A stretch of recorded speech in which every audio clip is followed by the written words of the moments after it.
The Mac is back, and he's better than ever, okay? Tyson Fury returns to the ring this weekend. I'm hyped as shit about it. I'm sorry for cursing, but I'm hyped about it. It's your boy BT, and I came here to talk some boxing with thousands of True School Sports subscribers. Where's my brethren in Manchester, England? Speaking of Manchester, let's talk about him. Tyson Fury returning to the ring, fighting Safari, okay?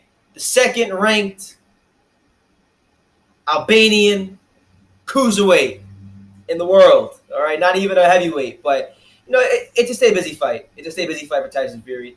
We're talking about a guy that has been out of the ring for a long time, since December of 2015.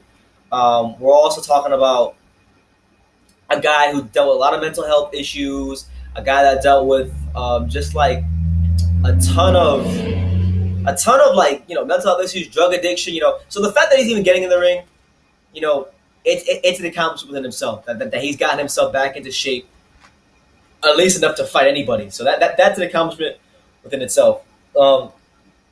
As for his opponent, he's a guy that 23-1, 21 KOs, has not really ever done anything at world level. He fought Manuel Char, got UD'd in that fight. Manuel Char was a guy that we all anticipated Tyson Fury maybe fighting last year as his first fight back.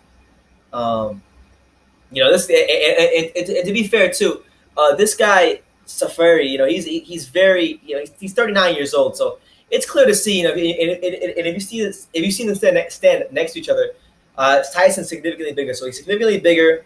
He's much younger. It's a fight where he has to look good, where he has to win, and they put him in there with the perfect opponent. So I have no qualms about that. I have no issues about that.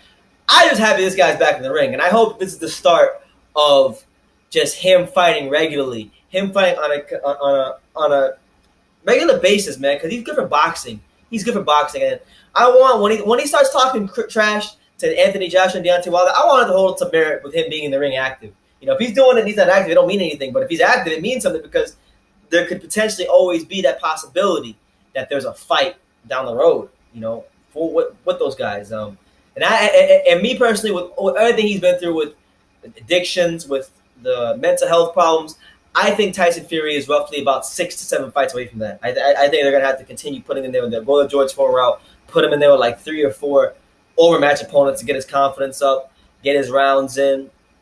And then after the 4th fight, you gradually start stepping up. Go the George Foreman route and go that way. That's what I think has to happen. But once he shakes the cobwebs off and the timing comes somewhat back and the reflexes come back and things of that nature start to come back,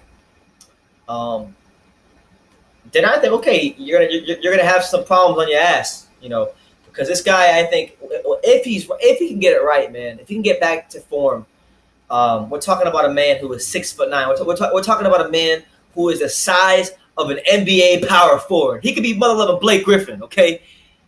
A man who is the size of an NBA power forward, 85-inch reach, long, lanky, tall, slick.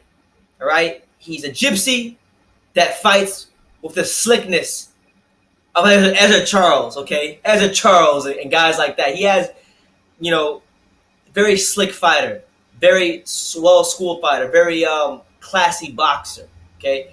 He has those attributes. At that size, when you put a guy who's 6'9", right, that can box at the level he can box with his level of slickness, and you pair it with the level of self-belief and deluded self-determination he has, that he actually believes, you got a dangerous fighter on your hands. And you saw that in the Klitschko fight. Nobody thought he would win, and he went out there and he schooled Klitschko. Everybody's giving Josh all this credit, but Tyson Fury made Klitschko look like an average-ass fighter. Simple as that. So I'm excited that he's back in the ring. I think it's already a W in the books that he's back in the ring, overcome what he's overcome. That shows within itself that he's got it here. He's definitely got it here. And when you got it here, and you got it here, and you can get it here, you're a dangerous fighter. So I wish Tyson Fury nothing but the best. These are just my thoughts going into his fight. I heard that his opponent was actually a boxing promoter. I mean, I'll look that up now, actually. That Safari was a boxing promoter. I heard Eddie Hearn say that this dude was a boxing promoter, so I want to see if this is true.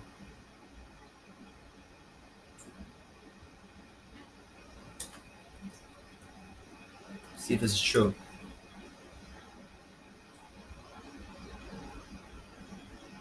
Anyway, it doesn't matter. It doesn't matter, but it should be a good step in the direction for Tyson Fury. We all want to see him in the big match with AJ and Deontay Wilder. I think we're still roughly about a year and a half away from that. If they want that to happen, they got to fast track him. But regardless of the fact, Tyson Fury has a chance to, I believe, rewrite his history books and really make the second chapter of his career a very historical one. He is in many ways the most controversial heavyweight champion since Muhammad Ali, in the sense that just with his personality, with his character, who he is, what he's gone through. He is. I think he is, and with his skills and determination and self-belief, I think he has a chance to, in many ways, rewrite history the same way Ali did when he came back after. It's different. It's different things that they missed time for, but in the same way, he can really make the second part of his career the best part of his career, kind of like about Ali did. So let me know what you guys think in the comments down below.